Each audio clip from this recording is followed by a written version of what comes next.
Conferencia dictada en tercera cámara el día 20 de abril de 1977 por el venerable maestro Samael Aún Beor. Vamos a comenzar nuestra plática de esta noche. Espero que todos los hermanos pongan el máximo de atención.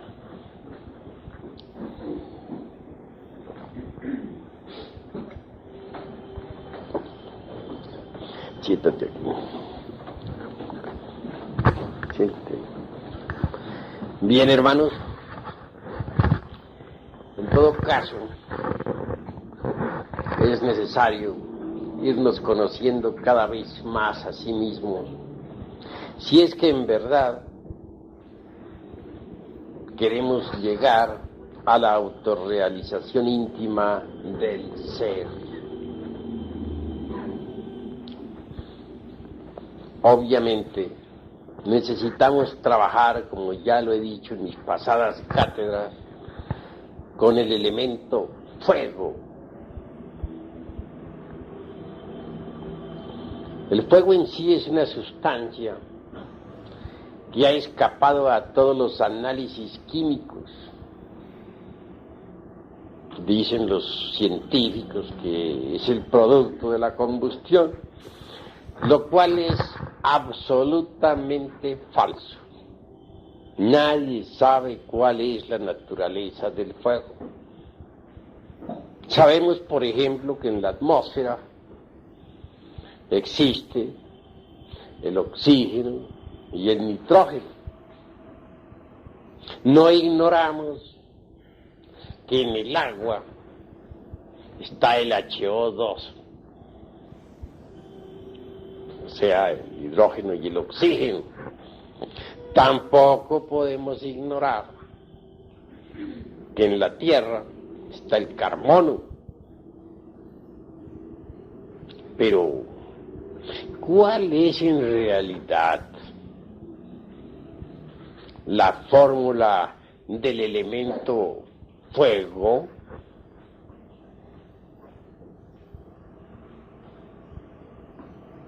Cualquier hombre de ciencia nos hablaría del HO2, de los átomos de oxígeno y que uno de hidrógeno, que para formar agua. Pero hagamos el ensayo con el HO2.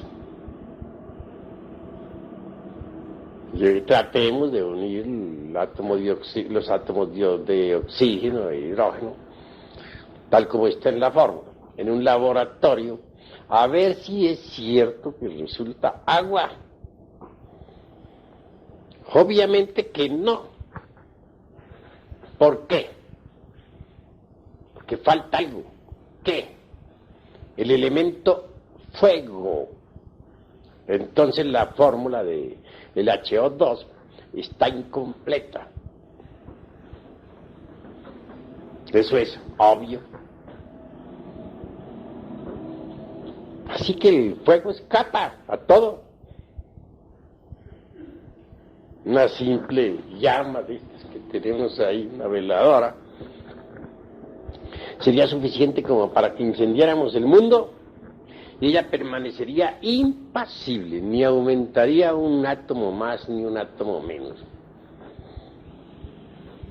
De cualquier veladora de estas sacamos otra veladora y otra y otra y otra y quemamos un depósito de gasolina, hacemos explotar un depósito de dinamita y sigue el fuego y quemamos el mundo.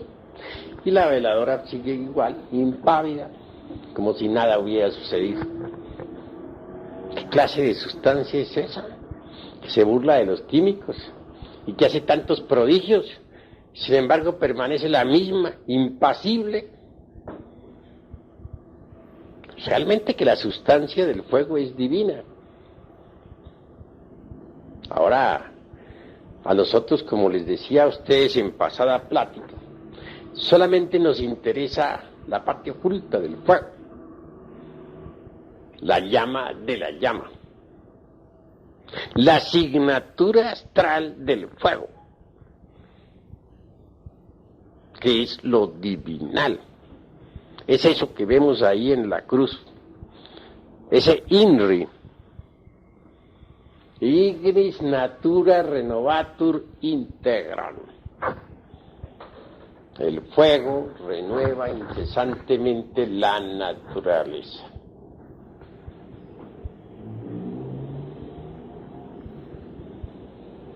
Así que la liberación del ser humano no es posible fuera del fuego. Solo trabajando con el fuego podríamos nosotros conseguir la liberación final. Los mundos, por ejemplo, no son sino granulaciones del Foab. Eso es obvio. La doctrina que nosotros enseñamos es la doctrina del fuego.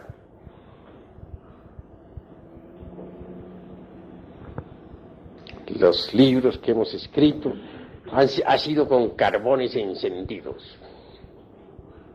Y entre el crepitar incesante de las llamas, hacemos llegar el conocimiento secreto a la humanidad.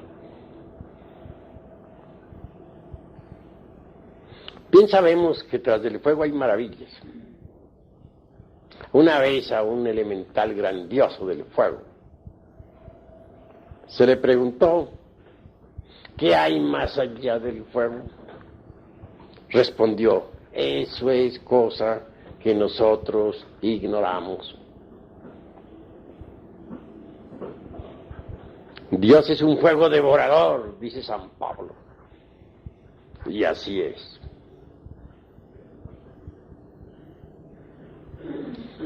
En pasadas pláticas dijimos que habían dos unos. El incognoscible a Elohim y el cognoscible Elohim. A Elohim es la seidad incognoscible e inmanifestada. En cuanto a Elohim o Elohim, es el ejército de la palabra, el ejército de la voz. Es como la estrella solar, como el sol espiritual, sol sagrado absoluto, que sale de entre las entrañas del incognoscible. El ejército de la palabra emana pues del sol sagrado absoluto. Pero el sol sagrado del absoluto y el ejército de la palabra, que son uno, que ha salido de entre las entrañas vivas del incognoscible. El ejército de la palabra es fuego, es el foaz pluralizado. Mas no debemos olvidar que la variedad es unidad. El ejército de la voz está constituido por todas esas millonadas de Dian Chuangs, creadores del universo. Y todos ellos son llamas de fuego ardiente. Pero vean ustedes qué grandioso es ese despliegue de Brahma, ese despliegue de la divinidad, ese despliegue del gran fuego universal. ¿Cómo de lo incognoscible emana el demiurgo arquitecto del universo, que es fuego? Ahora bien, todo ese ejército de la palabra, todo ese ejército de los Dian Chuangs, obviamente están numeralizados, clasificados en grupos, de acuerdo con las ideas cósmicas universales. Ellos son números vivientes, creando y volviendo nuevamente a crear.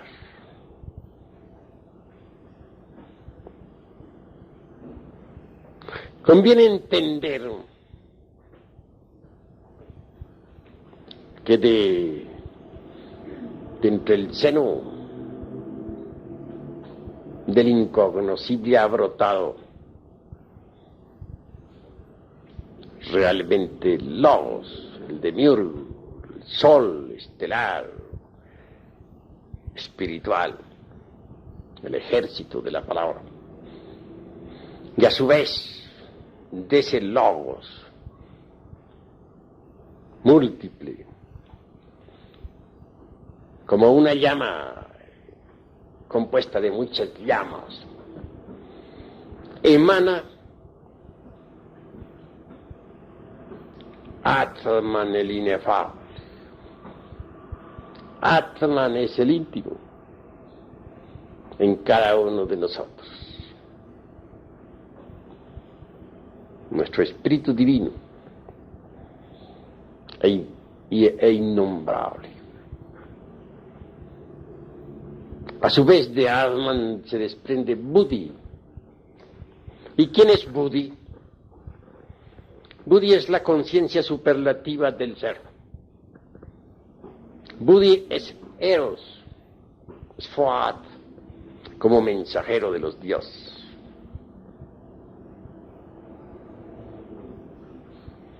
En los mundos superiores de conciencia cósmica, pueden los iniciados evidenciar el hecho concreto de que Atman siempre envía a Eros, o Fohat, o Buddhi, o la Valquiria, como diríamos en el lenguaje clásico de Wagner, a realizar determinados trabajos. De manera que Fohat o Buddhi es mensajero de Atman.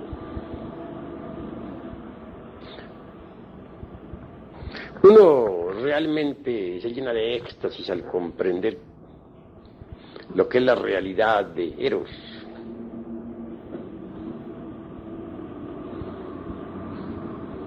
Uno se admira al ver a las valquirias de los Mahatmas trabajando en los mundos superiores de conciencia cósmica, llevando mensajes en todos los rincones del universo, inefables, damas de indescriptible belleza. Las valquirias trabajan en los templos. Las valquirias entregan mensajes. Las valquirias ayudan a los Mahatmas. Ellas son el Fohat, mensajero, el Eros, extraordinario, que palpita en cada uno de nosotros. ¿Qué sería de nosotros sin Eros? ¿Podríamos acaso realizar la gran obra del Padre? Nosotros necesitamos de Eros para poder desintegrar los agregados psíquicos inhumanos que en nuestro interior cargamos. Así pues, la estrella que se ha desprendido del sagrado sol absoluto es el demiurgo creador del universo. Es la llama de la cual salen las 7 llamas santas. Esa llama es triple, pero de ella salen las 7 llamas. Es decir, de la llama triple sale el eterno Heptaparaparchino. Del 3 sale el 7. De la misma forma en que nosotros, con 3 velas ahí encendidas en el altar, podemos encender 7. Así también 3 formando una llama de 3 pábilos es el Logos. El logos como santo afirmar, el logos como santo negar, el logos como santo conciliar. Pero de esa llama triple se desprende el eterno Etaparapparchino, las 7 llamas. Atman, Buddhi y Atman Buddhi forman la mónada divina interior de cada uno de nosotros. Luego sigue el mana superior o alma humana, lo que de humano tenemos.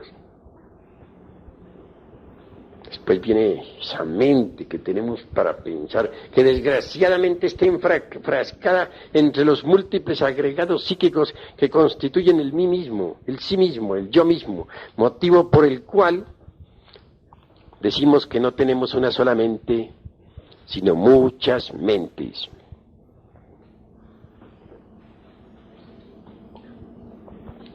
Es obvio que si la sustancia mental está embotellada entre distintos frascos, si se encuentra dividida entre los mismos, si la sustancia de la mente está enfrascada entre muchos yoes, pues entonces ya no hay una sola mente, sino muchas mentes, desgraciadamente. Pero lo que se esconde tras de todas esas mentes, el radical es fuego, que sería en realidad de verdad el cuarto fuego, porque el quinto está detrás de todas esas emociones que cargamos, y en el iniciado auténtico detrás en su cuerpo astral. La sexta llama está atrás del principio de la vida, es el prana, es el fuego, como prana o vida. Y el séptimo arde en la misma médula espinal de la secta gnóstica.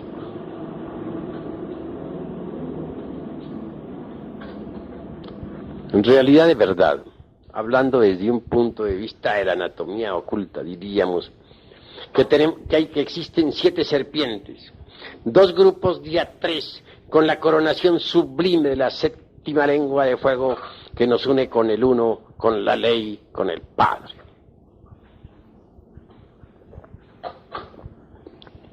Si Atman recibe en realidad de verdad el principio ígneo del fuego,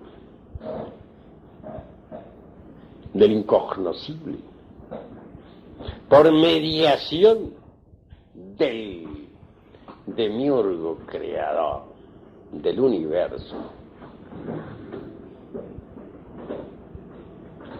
no hay duda de que en Buddhi viene a crear todo contenido. Con justa razón se nos ha dicho que el Buddhi es como un vaso de alabastro fino y transparente a través del cual arde la llama de prajna. En el Buddhi, en el Eros, en la Valquiria, la doncella, la bella Helena de Troya, está contenido Atman, el inefable. Pero al fin y al cabo, Atman Buddhi como mónada son radicales.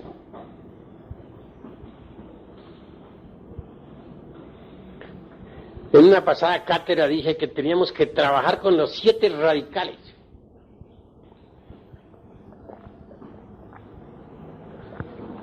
Y ya los hermanos creo que están informados de eso. Que son los 7 aspectos del fuego en nosotros.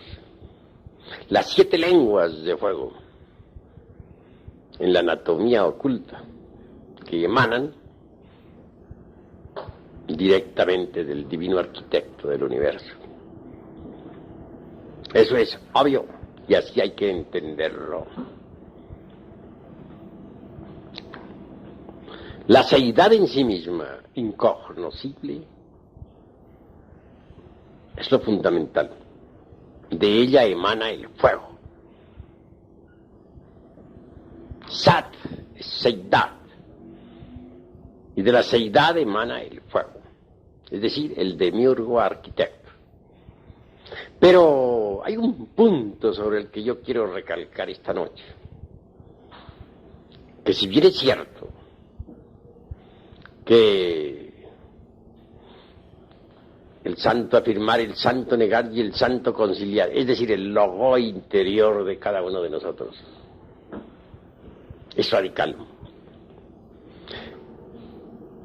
Es el Buda íntimo de cada uno de nosotros, porque cada cual carga su Buda íntimo, aunque no lo haya encarnado. Ese Buda íntimo, a su vez, emana de Adi Buda. Y Adi Buda es el incognoscible. Individualizando, diríamos que cada uno de nosotros tiene su Adi Buda en el incognoscible espacio abstracto absoluto. De él emana nuestro logoi, y estoy ya particularizando y concretando. Y del logoi a su vez emanan los 7 aspectos del Foat, del fuego. Cuando digo que hay que trabajar con el fuego, debe ser todo bien entendido. Debemos tener un poco de conciencia más grande sobre lo que es el fuego. Hay que entenderlo mejor. La madre Kundalini de que tanto hemos hablado es fuego. Es el Fohat en nosotros, en nuestra anatomía oculta. Es una variante de nuestro propio ser, pero derivado. Si necesitamos trabajar con el fuego, con ella, porque ella es la portadora del fuego. Ella, la serpiente ígnea, se revuelve aterradoramente entre los candeleros del templo. Esa cobra sagrada de los grandes misterios es fuego, que crepita entre el aura del universo. Solo ella puede reducir a cenizas los agregados psíquicos inhumanos que en nuestro interior cargamos. No es fácil cosa poder desintegrar la totalidad de los agregados psíquicos. Piensen ustedes en que se procesan estos agregados en 7 niveles del ser. Hay santos que han logrado desintegrar agregados hasta en 5 y 6 niveles. Muy raro es aquel que logre desintegrar los agregados psíquicos en los 7 niveles del ser. Resulta que en los últimos niveles, especialmente en el 7º, tales agregados se vuelven terriblemente sutiles y suelen ser espantosamente difíciles. Si el iniciado no es lo suficientemente comprensivo, puede fracasar en la gran obra. En los niveles superiores del ser existen cosas que sorprenden. Las máximas morales no sirven para el 7º nivel de trabajo, ni aun para el 6º. Los códigos de ética salen sobrando. Los conceptos que uno tenía basados en interpretaciones meramente superficiales sobre las sagradas escrituras que han destruido, etcétera. El iniciado tiene que independizarse no solamente de las fuerzas del mal, sino también hasta de las fuerzas del bien. Tiene que pelear contra las potencias del mal y contra las potencias del bien. En última síntesis, el bien se vuelve mal. Y muchos aspectos que parecían del mal se vuelven bien. Y hay que pasar más allá del bien y del mal. Y conocer lo bueno de lo malo y lo malo de lo bueno. Y las estructuras dogmáticas de la ética convencional, en el fondo solo servirían de escollo para el que marcha por la senda de la autorrealización.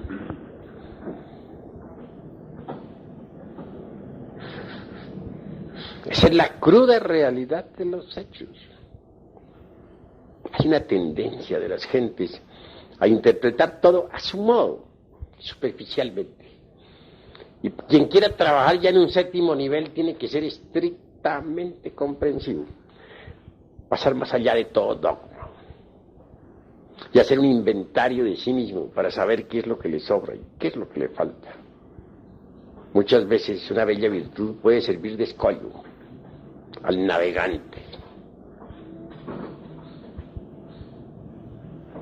A veces hasta gemas muy preciosas de la espiritualidad sirven de obstáculo. Por eso es que es tan difícil poder desintegrar los agregados psíquicos en los 7 niveles del ser. Por eso.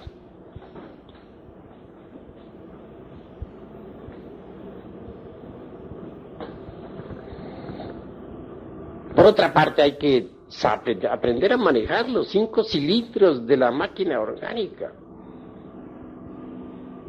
Que los agregados que tenemos están relacionados con los 5 cilindros de la máquina orgánica. ¿Cuáles son esos 5 cilindros? Centro intelectual, ¿dónde está? Ya sabemos que en el cerebro.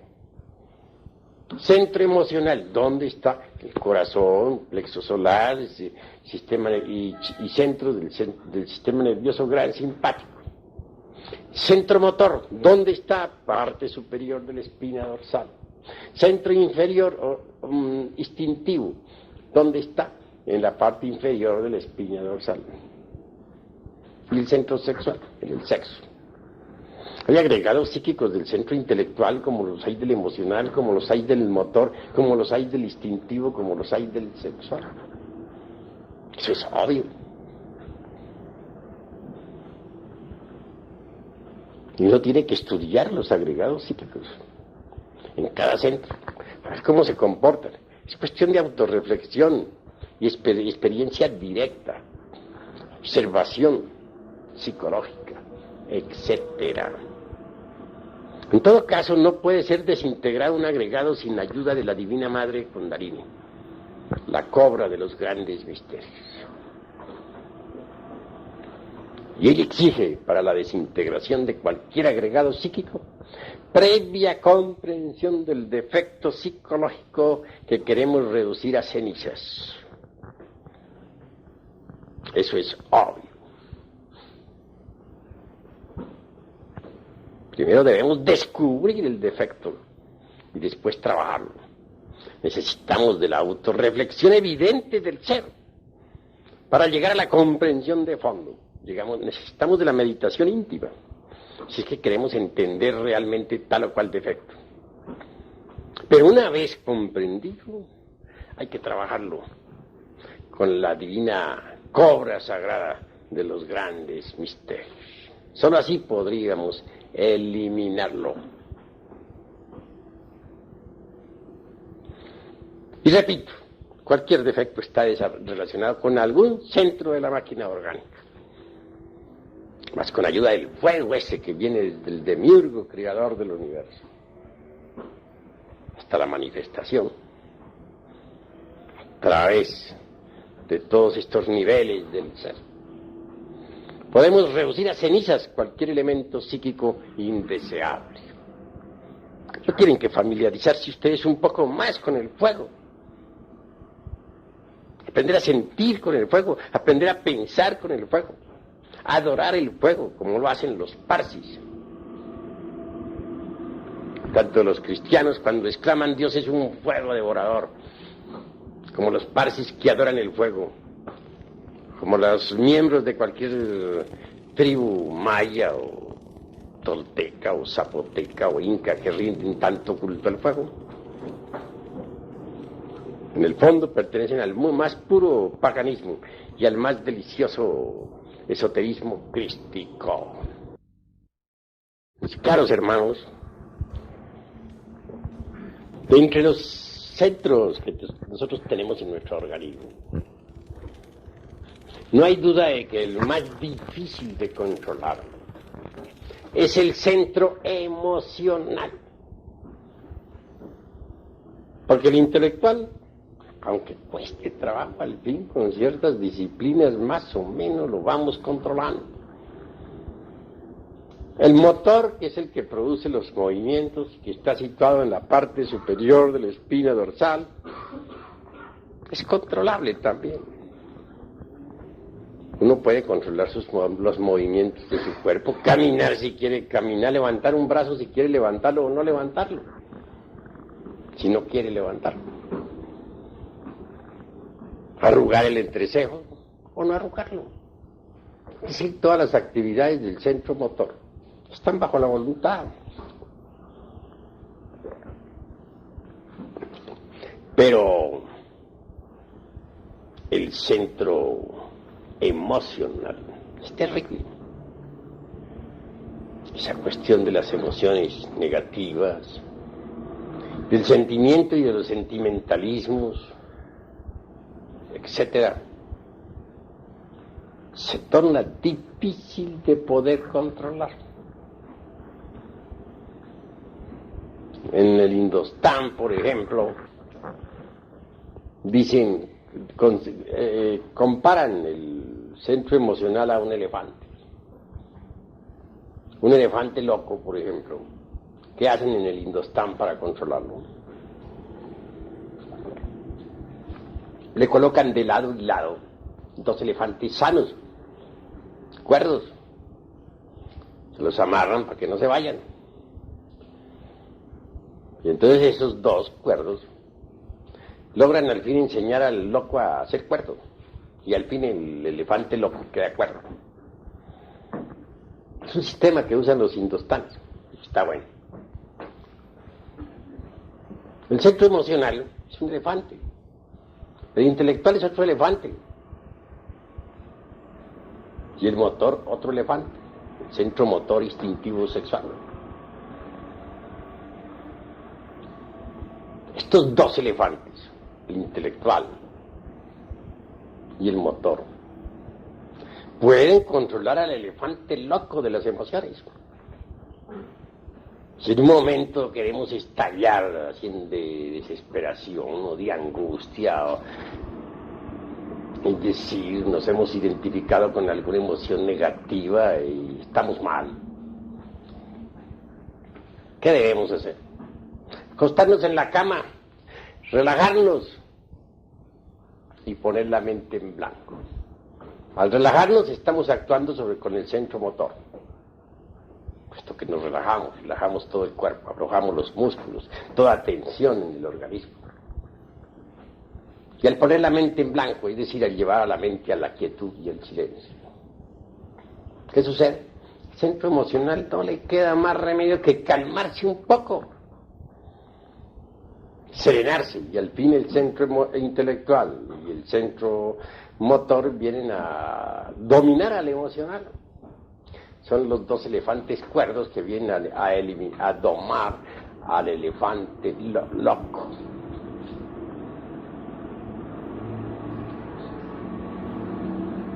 También es posible controlar a las emociones inferiores mediante las emociones superiores.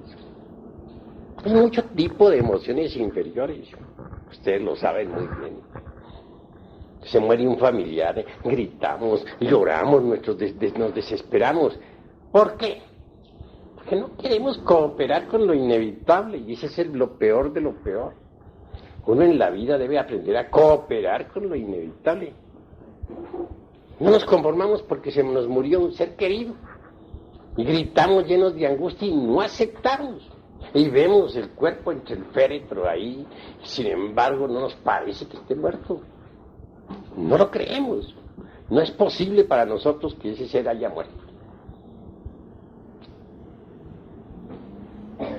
Y entregamos a la angustia y a la desolación. Es terrible eso. ¿Cómo podríamos dominar ese estado? De dos modos. O lo uno, podríamos apelar al par de elefantes, el centro motor y el centro intelectual. Relajar el cuerpo y poner la mente quieta y en silencio. Ese sería un sistema. Otro, podríamos nosotros apelar a una emoción distinta, una emoción superior. Tal vez nos haga mucho bien en esos momentos escuchar una sinfonía de Beethoven o la flauta encantada de Mozart. Sumergirnos llenos de emoción en profunda meditación, reflexionando sobre los misterios de la vida y de la muerte. Entonces, mediante una emoción superior, controlamos a las emociones inferiores y anulamos el dolor que nos da la muerte de un ser querido. Eso es obvio. El centro emocional es muy interesante, pero nosotros tenemos que adueñarnos de las emociones inferiores, controlarlas, someterlas. Y eso es posible, de acuerdo con nuestra didáctica. Las emociones inferiores causan mucho daño. Emociones inferiores como los toros, emociones inferiores como el cine, emociones inferiores como las orgías de las grandes pachangas, emociones inferiores como el de que se saca la lotería, o el que se emociona por una noticia del periódico sobre una guerra o sobre tantas cosas que hay en el mundo. Emociones inferiores como las que da el tequila, emociones inferiores como las que desarrollan las gentes en todas sus bestialidades. No sirven sino para fortificar los agregados psíquicos inhumanos que en nuestro interior cargamos y crear nuevos también, además. Es necesario eliminar las emociones inferiores mediante las emociones superiores. Eso es posible. Aprender a vivir una vida edificante y esencialmente dignificante. Eso es fundamental. De lo contrario, no sería posible progreso alguno. ¿Cómo? ¿De qué manera? También necesitamos de ser más sinceros con nosotros mismos, a fin de desarrollar el centro emocional superior y liberarnos de las emociones meramente negativas y superficiales. Hay gente que es cortés con nosotros, son decentes. Hay gente que le brinda amistad a la otra gente. Pero ese es el aspecto público o exotérico, dijéramos. Pero eso no es todo. Sabiendo que tenemos una psicología interior, no basta solamente sabernos portar decentemente con otras gentes, no basta solamente la fragancia de la amistad desde el punto de vista externo. ¿Cuál es el comportamiento que nosotros tenemos internamente para con la otra gente? Normalmente, quienes brindan amistad a otra persona tienen dos facetas, la de afuera y la de adentro. La de afuera aparentemente es magnífica, pero la de adentro, ¿quién sabe? ¿Estamos seguros de que no criticamos al amigo a quien le hemos brindado tanta estimación? ¿Estamos seguros de que no sentimos alguna antipatía por algunas de sus facetas? Estamos seguros de que no lo estamos atrayendo a la cueva esa que tenemos de la mente para torturarlo, para hacer escarnio de él, mientras le estamos sonriendo dulcemente. ¿Cuántas gentes que estiman a alguien en su interior no dejan de criticar a aquel alguien a quien estiman, aunque no exterioricen sus críticas, y hacen escarnio de sus mejores amigos, aunque sonrían dulcemente en presencia de ellos? Realmente debemos ser más completos, más íntegros. Tratemos por un momento de poner en igualdad de marcha a dos relojes, al de afuera y al de adentro, al exterior y al psicológico, que marchen en perfecta armonía el uno y el otro, porque de nada sirve que nosotros estemos portándonos bien con nuestras amistades, que estemos brindándoles nuestro cariño, si por dentro nos estamos haciendo escarnio de ellos, si por dentro los estamos criticando, si por dentro les estamos torturando. Es mejor que los dos relojes, el exterior y el interior, marchen al unísono, segundo a segundo, de instante en instante. Debemos ser más completos, más íntegros, dejar a la crítica mordaz, psicológica, interior, a gentes que estimamos. ¿Cómo es posible esa contradicción que estimemos a una persona y por dentro le estemos criticando? Estemos hasta hablando bien de esa persona a quien estimamos, pero por dentro nos la estamos tragando viva.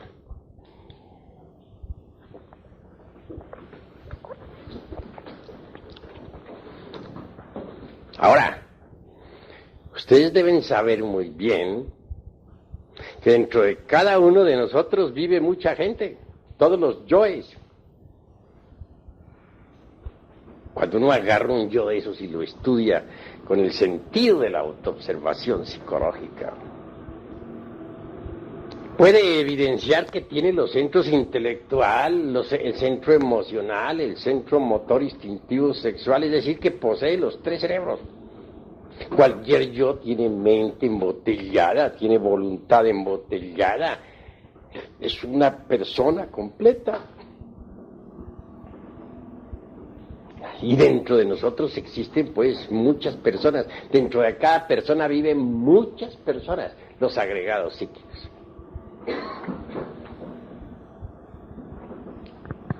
Así, cualquier amistad que tengamos nosotros merece que sea debidamente, dijéramos, tratada. ¿Tienen ustedes un amigo, por ejemplo? Hay cosas del amigo que les gustan a ustedes y hay cosas que les disgustan a ustedes. Ustedes son amigos de algún yo de su amigo, o de unos cuantos yoes de su amigo. Pero hay otros yoes de su amigo que les molesta a ustedes, que les causa antipatía. Porque tenemos que tener en cuenta que dentro de cada persona se manifiestan muchas personas. Ustedes suelen hacer amigos de determinados agregados de tal o cual amigo, de tal o cual persona. Pero no son amigos de todos los agregados del amigo ese en cuestión. Por eso dicen, hay cosas de este amigo que me gustan, hay cosas que me disgustan, tiene cosas buenas, tiene cosas malas. Esa es la forma que nosotros tenemos para hablar. Sí, depende del tipo de agregado que esté en un momento dado hablando. Entonces la amistad que sentimos por otros no es completa. Solo sentimos amistad por unos cuantos agregados de esa persona. Pero no sentimos cariño por los otros agregados de esa otra persona. Puede que a esa persona a quien física, físico-psicológica, a la cual estimamos, puede que tenga agregados psicológicos que no estimamos. En determinadas horas dicha persona nos cae pesada, precisamente porque se están expresando otros agregados con los cuales no tenemos amistad. Esa es la cruda realidad de los sexos. Si tuviéramos un yo permanente, diríamos: soy amigo de fulano de tal, en forma total, completa. No le encontraríamos peros ni tachas de ninguna especie. Pero resulta que no hay un yo permanente, sino muchos. Entonces, a cuál agregado de esos, o a cuál yo de esos, del sujeto XX es que nosotros estimamos? No será a todos. Por eso necesitamos ser comprensivos en esto de la interrelación. ¿Por qué pelean los amigos? Sencillamente porque de pronto interviene dentro de la personalidad un agregado que no es amigo del amigo. Entonces viene la discordia. Pero si luego ese agregado se retira e interviene otro que sí es amigo del amigo, hacen las paces. ¿Qué fatuos son entonces las amistades? No son completas. Y no son completas porque no son comprensivas. No entienden esto de la pluralidad del yo. Si no, serían completas. Sabrían disculpar los defectos del amigo y no riñirían con él.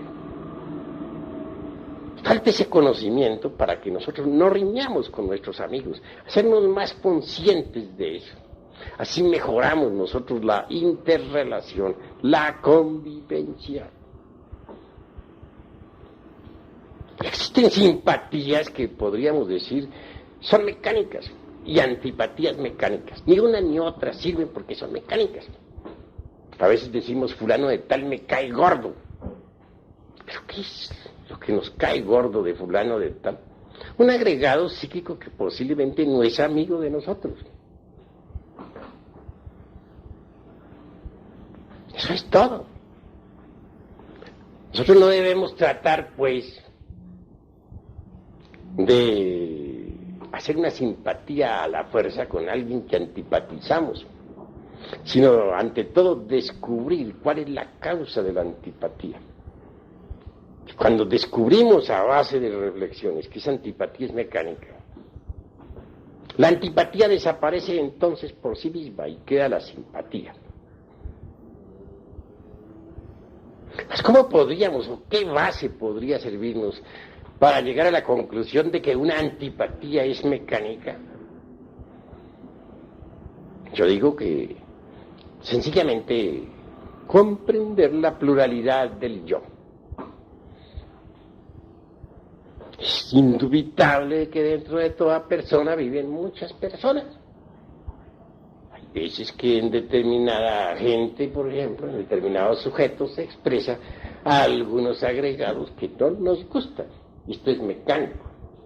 Reflexionemos en que dentro de esa persona que nos cae gorda, también hay agregados que pueden simpatizar con nosotros y ser serviciales y amigos.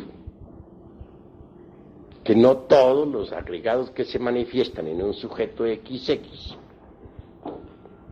son desagradables para nosotros. Pueden manifestarse en un XX fulano que no nos gusta, agregados que sí nos gustan. Si reflexionamos en eso, comprendemos este punto de vista de la pluralidad del yo. Desaparece la mecanicidad, la mecánica antipatía, que es tan perjudicial porque desarrolla cada vez más y más los elementos psíquicos inhumanos que están relacionados con el centro emocional negativo. Cuanto más vayamos nosotros eliminando los agregados del centro emocional negativo, más y más se irá desarrollando en nosotros el centro emocional superior. Pero digo que el centro emocional superior es grandioso. Es más poderoso que el intelecto.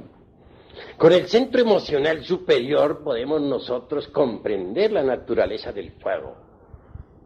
Los libros sagrados están escritos con carbones encendidos, es decir, con fuego. El lenguaje de la Biblia, por ejemplo, es parabólico.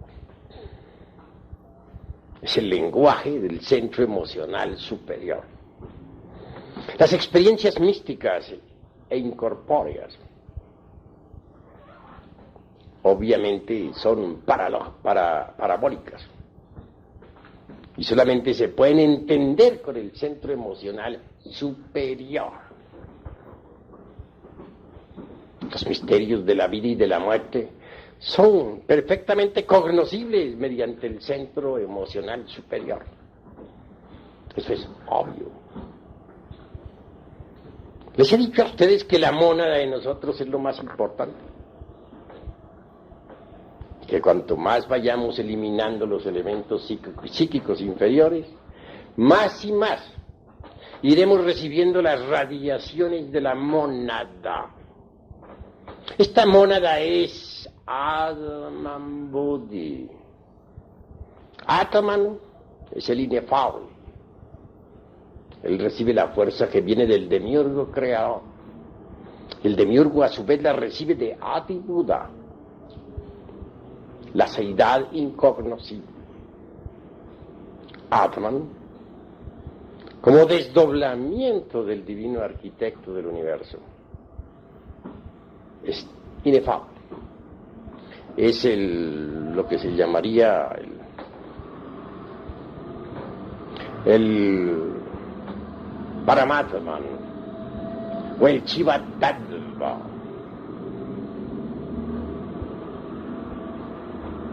Buddhi, a pesar de que es tan espiritual, resulta más corpóreo, dijéramos, más concreto que Atman. Buddhi Eros, como principio ígneo. Obviamente se va haciendo cada vez más evidente para nosotros.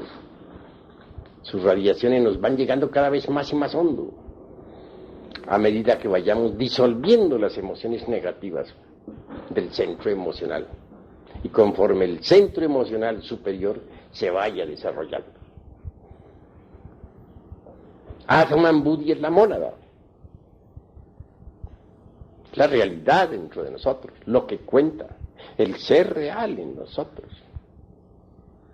Nosotros tenemos que luchar eliminando emociones negativas para ir acercándonos cada vez más y más a la mónada. Y la mónada precisamente nos ayuda porque de Buddhi emana Eros, esa fuerza sexual extraordinaria con la que nosotros podemos desintegrar los agregados psíquicos en la forja de los cíclopes. ¿Qué sería de nosotros sin Eros? A Eros se opone Anteros, las potencias del mal, que no están fuera de nosotros, sino dentro de nosotros, aquí y ahora. Son todos esos agregados del centro emocional inferior, el Anteros. Si eliminamos las emociones negativas y desarrollamos el centro emocional superior, iremos penetrando cada vez más en la esencia del fuego. Nos iremos acercando más y más a nuestra mónada interior que siempre nos ha sonreído. No olviden ustedes que el centro emocional en su principio es puro, radiante. Las emociones inferiores ubicadas en las partes o en los puntos del centro inferiores del centro emocional constituyen el emocional inferior. Pero si eliminamos las emociones inferiores, entonces queda todo perfecto, como una flor de loto deliciosa, el centro emocional superior. En todo caso, Atman es el rayo que nos une al Logos y al Adi Buda. Y la fuerza de Adi Buda y del Logos interior llega a Atman y en Budi queda contenida. Pero el acercamiento a Budi es imposible mientras nosotros tengamos emociones negativas. En otros términos, el acercamiento a la mónada se hace difícil si continuamos con las emociones inferiores. No debemos aceptar emociones inferiores dentro de nosotros. Debemos cultivar las emociones superiores, la música. Debemos escuchar a Beethoven, debemos escuchar a Mozart, a Liszt, a Tchaikovsky. Debemos aprender a pintar, pero que los cuadros que pintemos no sean infrahumanos. Debemos verter en ellos nuestros sentimientos más nobles. Todo lo que nosotros hagamos debe ser dignificante y esencialmente edificante. Uno se llena de éxtasis al contemplar las columnas corintias de los tiempos antiguos, los mármoles de Roma y de Atenas, las esculturas magníficas de una Isis morena en la tierra de los faraones, o de un Apolo, o de la Venus del Milo, o de la casta Diana. Uno se llena de éxtasis, vibra con emoción superior al escuchar, por ejemplo, la lira de los tiempos antiguos, o al entregarse a la meditación profunda entre el seno de la naturaleza, o al pasearse por las ruinas de la antigua Roma, o al caminar por las orillas del Ganges, o al caer de rodillas ante el gurú entre las nieves perpetuas de los Himalayas. Entonces vibra la emoción superior. En los tiempos antiguos, allá en la Lemuria, en las épocas en que los ríos de agua pura de vida emanaban leche y miel, cuando todavía la lira de Orfeo no había caído sobre el pavimento del templo hecha pedazos, el centro emocional superior vibraba intensamente en cada ser humano. Esa era la época de los titanes, la época en que los seres humanos que poblaban la faz de la tierra podían ver el aura de los mundos y percibir más de la mitad de un joltapannas en las tonalidades del color. Bien sabemos que un joltapannas tiene más de 5 millones de tonalidades. Pero cuando el centro emocional inferior se desarrolló con las pasiones violentas, con la lujuria, con el odio, con las guerras crueles entre hermanos, entonces ese sentido se atrofió, quedó metida la humanidad dentro de este mundo tridimensional de Euclides. Ha llegado la hora de entender que solo mediante el centro emocional superior es posible penetrar más profundamente dentro de nosotros mismos.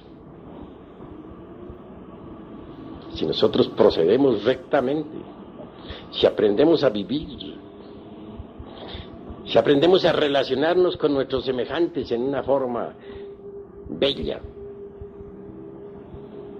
entonces nos acercaremos más y más a la mónada sagrada. Distintos chispazos de conciencia cósmica nos irán sorprendiendo, se irán haciendo cada vez más continuos, hasta que al fin un día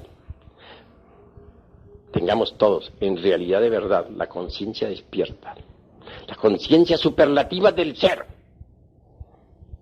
Buddhi. Ese día seremos dichosos. En ese delicioso mañana, las vibraciones de Buddhi nos saturarán totalmente. Y sabremos vivir de verdad en estado conscientivo perfecto. Hasta aquí esta cátedra.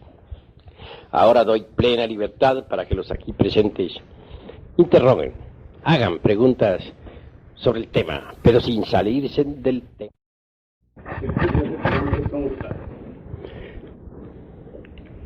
Ya ves tú cuán fácil es tergiversar la enseñanza. Tú lo haces con el corazón sencillo y sincero, pero después que tú digas eso, otro fulano la tergiversa un poquito más. Y el tercero la sigue tergiversando más. Y cuando la enseñanza llegue a toda la América, ya se estará diciendo, Samael Aún Weor está contra las virtudes, no más virtudes. Así se tergiversa la enseñanza. Y así se ha tergiversado la enseñanza de todos los hermanos mayores que han ayudado a la humanidad. ¿Qué quedó del budismo? ¿Me puedes decir tú? Gautama Sakyamuni habló contra el abominable órgano Kundartiwadar. Toda su doctrina fue contra las malas consecuencias de ese abominable órgano. Hoy tenemos un evangelio budista deformado completamente. Ya nada, casi nada queda del budismo antiguo. Todo ha sido deformado. No estoy pronunciándome contra las virtudes, aclaro. Debemos pensar correctamente. El agua es útil, es magnífica, es buena en el lavamanos, es buena entre su recipiente, en el baño.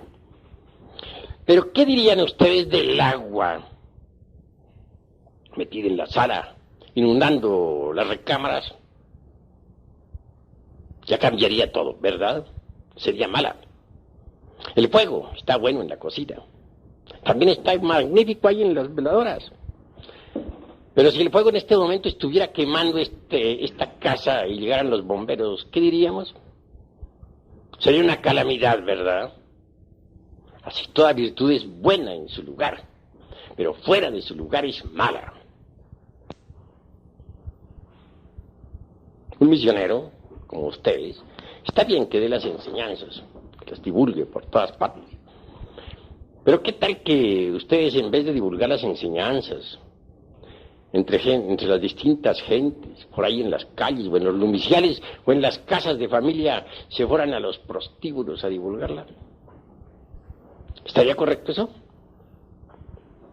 Sería malo, ¿verdad? Entonces el misionero se convertiría en ¿qué? Un malvado, ¿verdad? Muy bien. Pero no quiere decir que el misionero sea un malvado. Todo depende del uso que haga de sus virtudes. El dinero en sí mismo no es bueno ni es malo. Todo depende del uso que se haga de él. Si se emplea para el bien, es bueno. Si se emplea para el mal, es malo. Lo mismo son las virtudes. Son preciosas, son gemas inefables. Es claro que cada defecto psicológico eliminado deja el puesto libre para la cristalización de una virtud. Pero las virtudes fuera de su lugar son malas. Con ellas se puede hacer mucho daño también. No solamente a los demás. Uno puede dañarse a sí mismo con sus propias virtudes si no las sabe manejar. Quiero que entiendan esto los hermanos con una claridad perfecta. ¿Qué dirían ustedes, por ejemplo, de la violencia? ¿Será buena la violencia o no? ¿Qué me responden? ¿Cuál sería la respuesta? Está más lógico aquello, esa respuesta que da. La violencia, si se aplica con sentido de defensa, es bueno para uno. Y si se aplica en una forma excesiva, entonces ya nos perjudica a nosotros mismos. En sustancia está correcto lo que tú estás diciendo, más hay que detallarlo. Obviamente, la violencia a la violencia conduce y no es aconsejable. Pero tengamos esto. Un hombre tiene su esposa y tiene sus hijos. Vive en su casa. Tiene hijas también, ya grandes, señoritas. De pronto un grupo de bandidos resuelve asaltar la casa para violar a su esposa y violar a sus hijas y todo. Incendiar la casa y robar. Pero allí hay un hombre, el marido. Él siente cuando los bandidos penetran en la casa, es consciente de eso. Pero en vez de empuñar un arma para la defensa de su hogar, bendice a los bandidos, porque está en el camino, está en la senda. Que Dios os bendigan, hermanos de mi alma. No cometáis ese crimen tan horrible de violar a mi mujer mientras se la están violando, de violar a mis hijas mientras se la están violando, de robar mis dineros mientras están atrapándoles los últimos, de incendiar mi casa mientras ya le están metiendo fuego. No hagáis eso, hermanitos, porque tendréis mucho karma por pagar. Sin embargo, yo estoy dispuesto a bendecirlos a todos ustedes. Bueno, cometen, supongamos que salga vivo de esa contienda porque los bandidos se compadezcan de él. Bueno, ¿cómo quedaría ese hombre ante las autoridades y ante la divinidad?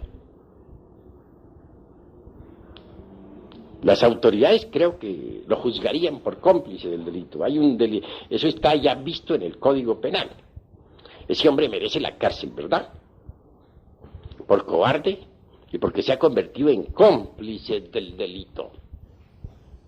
Es obvio, que merece la cárcel. Se ha convertido en cómplice, es un cobarde. Entonces, ¿cuál es el deber de ese hombre ahí? Está en la senda, es iniciado, quiere ser Mahatma y no sé qué más. ¿Cuál es su deber? Pues morir en el campo de batalla, defender su familia como dé lugar, morir peleando, pero morir, si le tocó morir, morir, cumpliendo con su deber de hombre. Ese es su deber. ¿O qué diríamos, por ejemplo, de un militar? Y aquí tenemos a nuestro hermano, teniente coronel Moisés Rodríguez Tapias.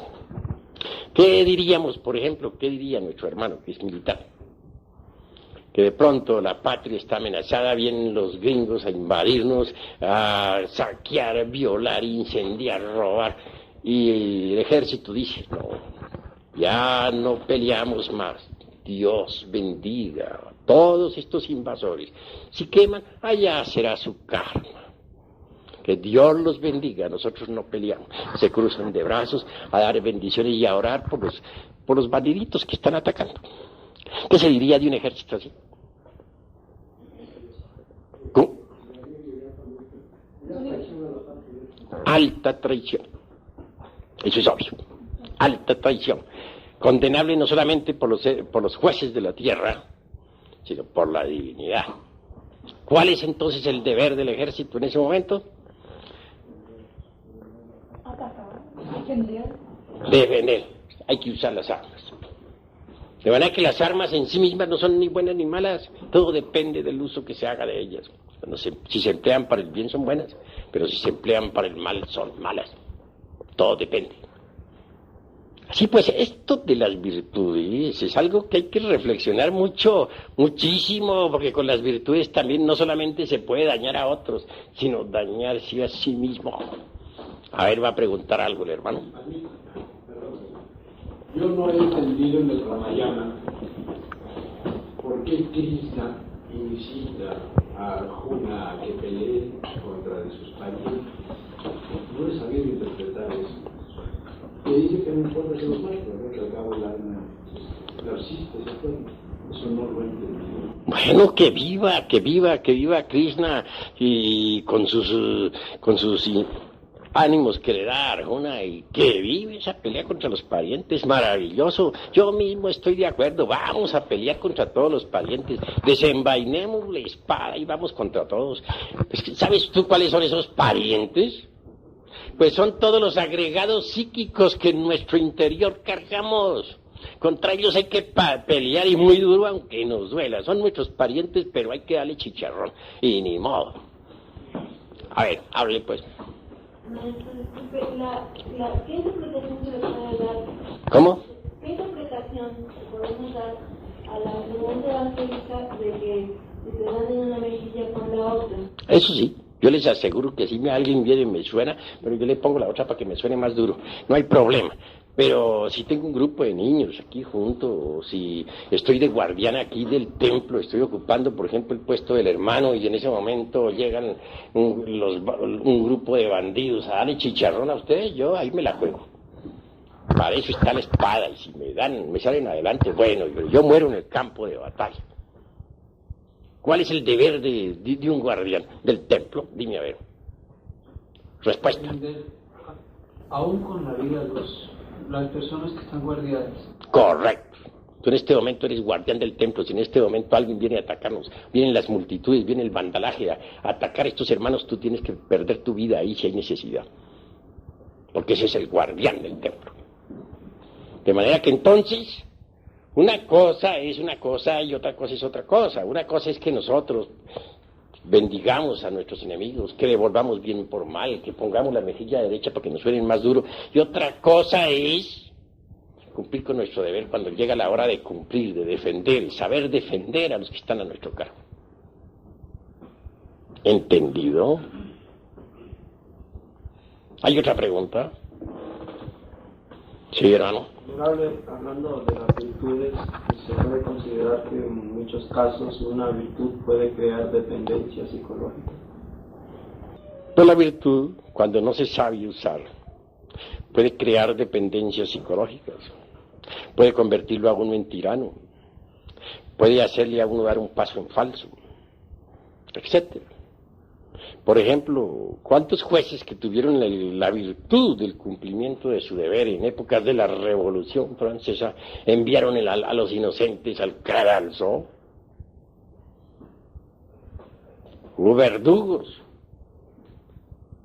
que su deber era decapitar a muchos en la guillotina. Y cumplieron con ese deber que ellos tenían, con la virtud del deber, y los decapitaron. Hicieron caer en la cuchilla sobre sus pescuezos. ¿Está eso correcto? De manera que entonces, ¿qué? Hay que aprender a manejar las virtudes. No es que sean subestimables, son gemas preciosas, afloran en nosotros conforme los agregados psíquicos van siendo eliminados. Pero cada cosa en su lugar. Ya dijimos que el fuego está bueno en la cocina, pero no en la sala. Y que el agua está bien en el lavamanos, pero no está bien que invada las recámaras. Una cosa es buena, una virtud es buena en su lugar, mala fuera del lugar.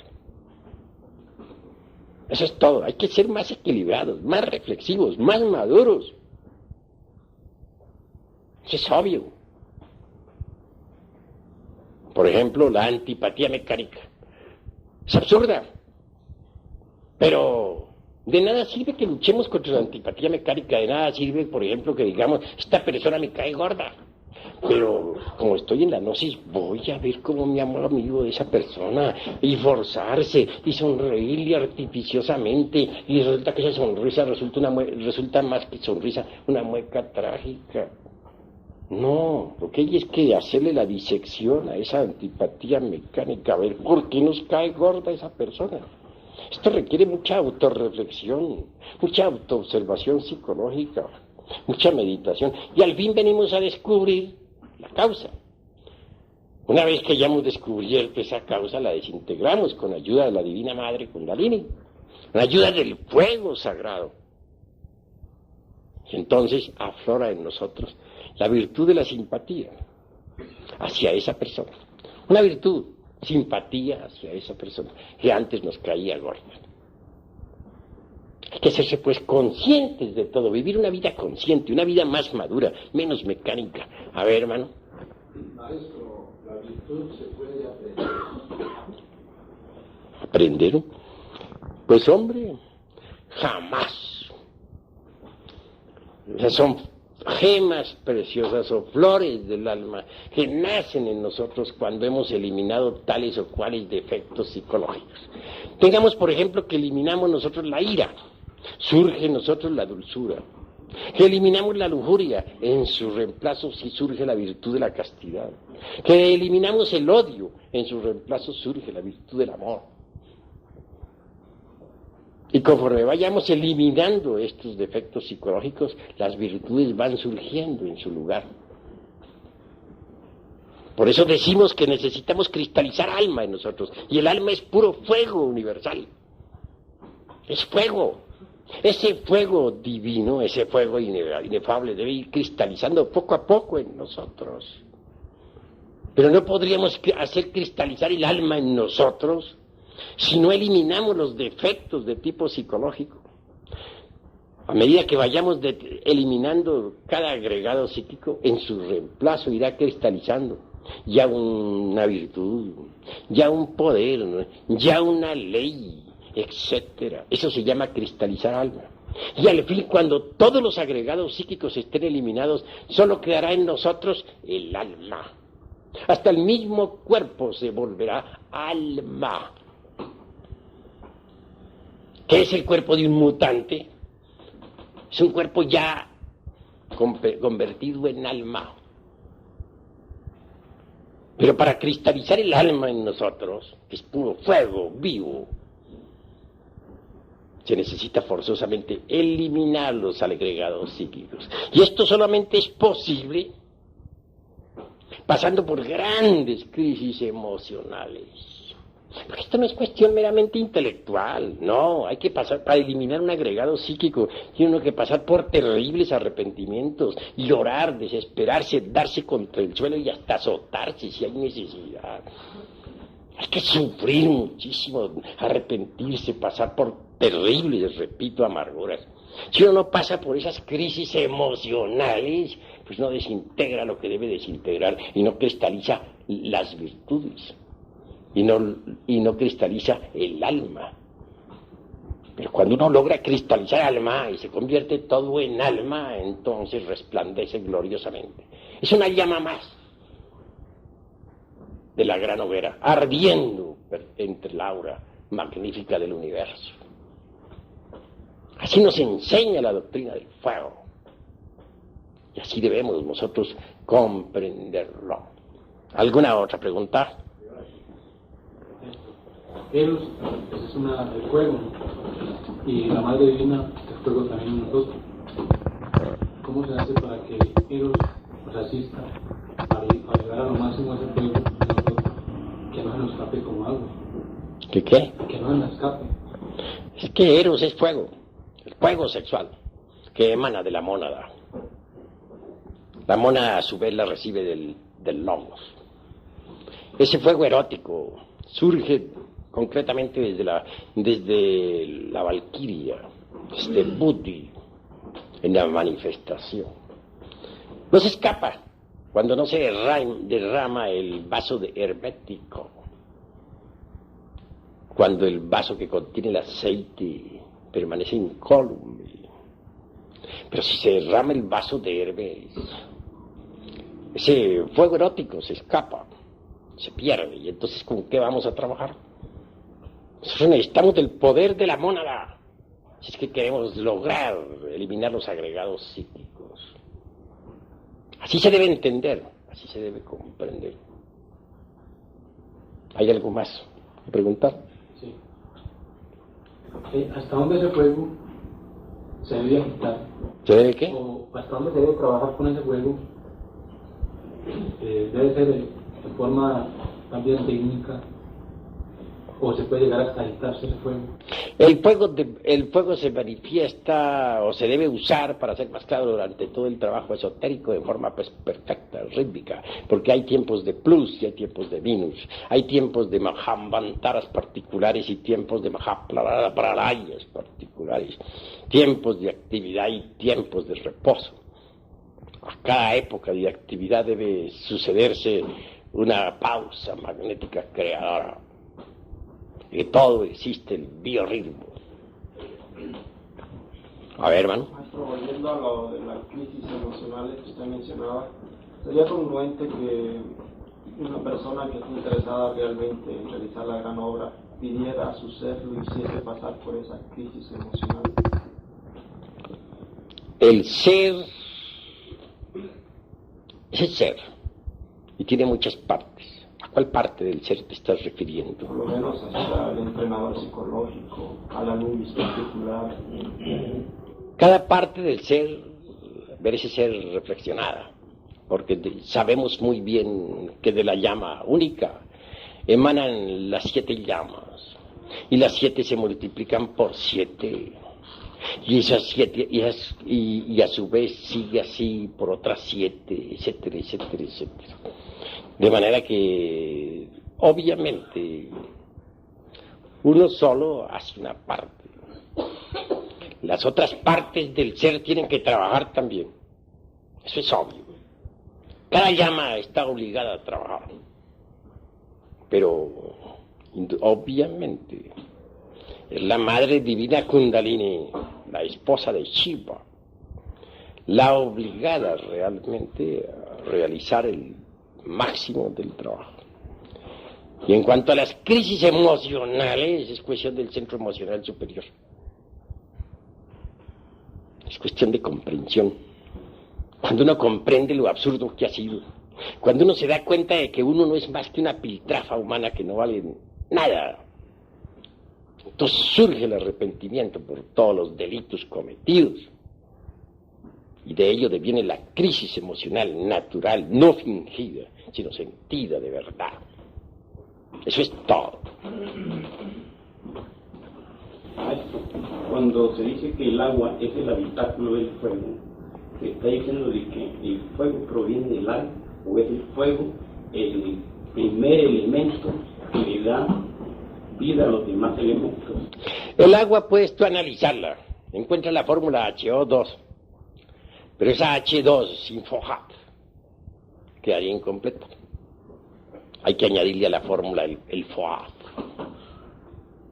De manera que entonces no podría existir el agua sin el elemento fuego, que es lo primordial, es lo fundamental. Cuando el fuego condensa, primero lo hace en aire, después en agua y por último en tierra. Tú puedes conocer los elementos químicos del agua, la CO2. Puedes conocer los elementos químicos de la tierra y saber lo importante que es el carbono. Puedes conocer los elementos químicos del aire y saber lo que es el nitrógeno y el oxígeno. Pero ¿cuáles son los elementos químicos del fuego? ¿Quién ha analizado esa sustancia? ¿Cuál es su fórmula? Hasta ahora es desconocida. ¿Por qué? Porque es la expresión viva de la seidad, es la reflexión del logos en el universo. De manera que del fuego sale todo. Y si no trabajamos con el fuego, desintegrando nuestros defectos psicológicos, marcharemos por el camino del error.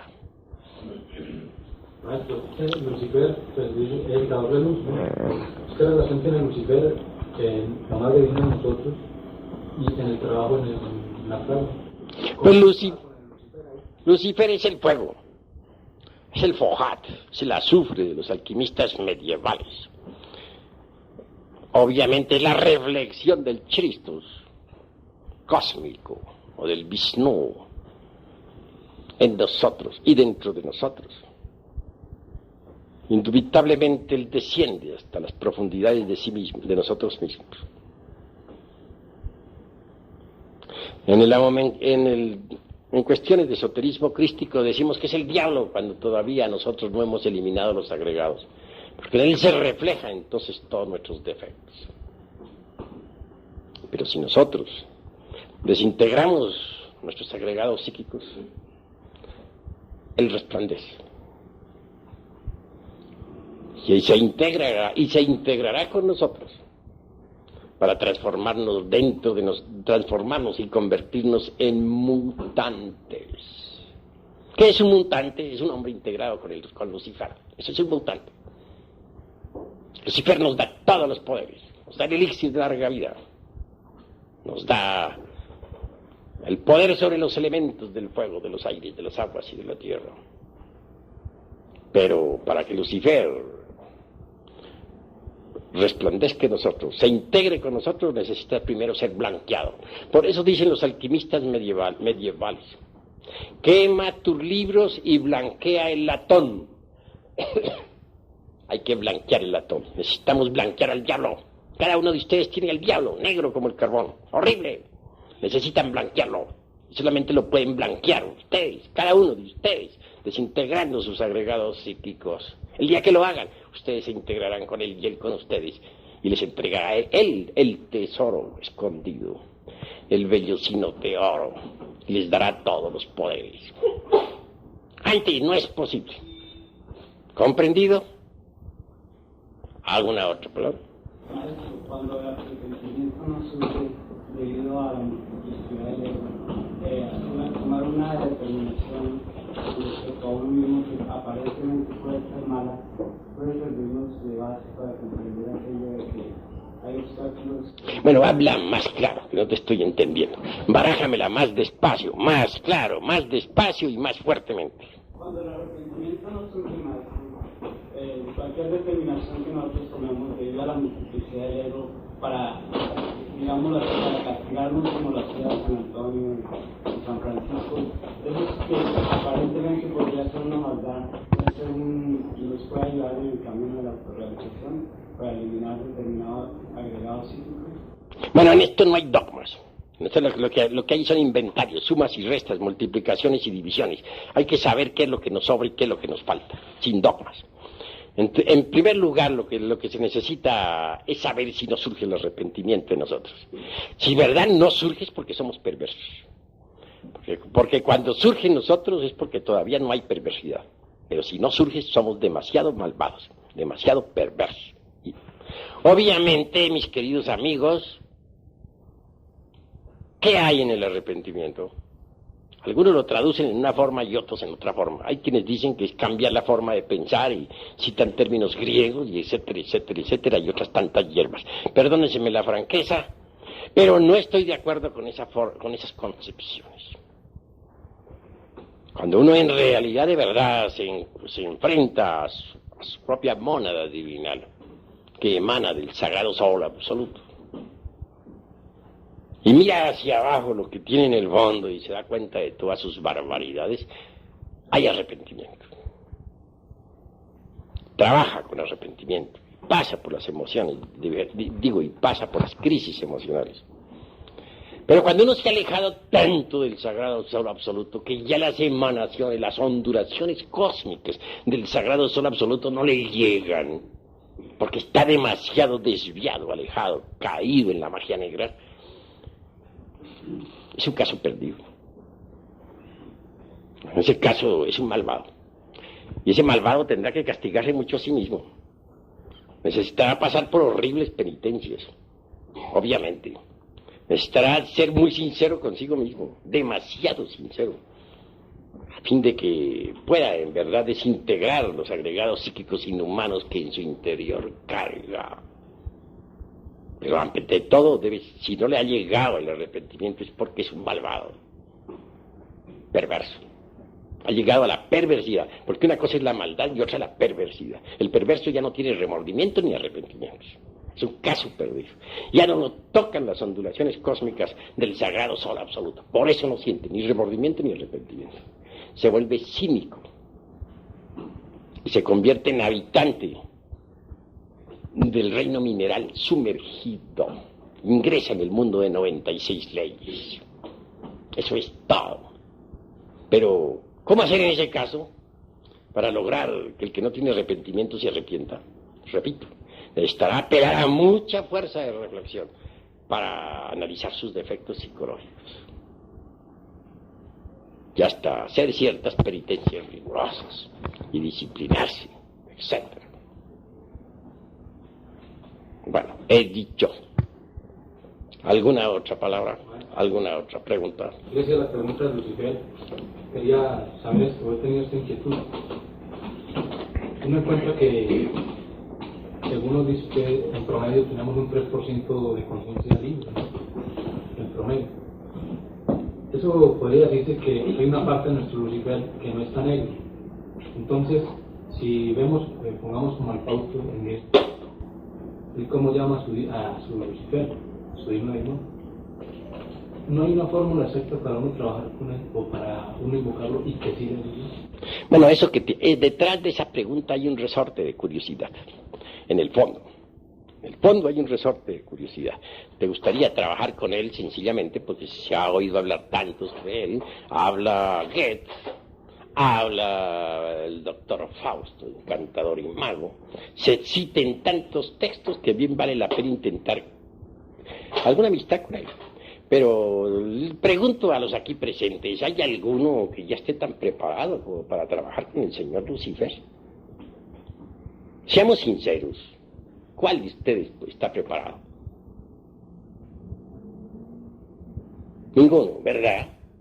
Primero démonos el lujo de morir y luego vendrá lo demás.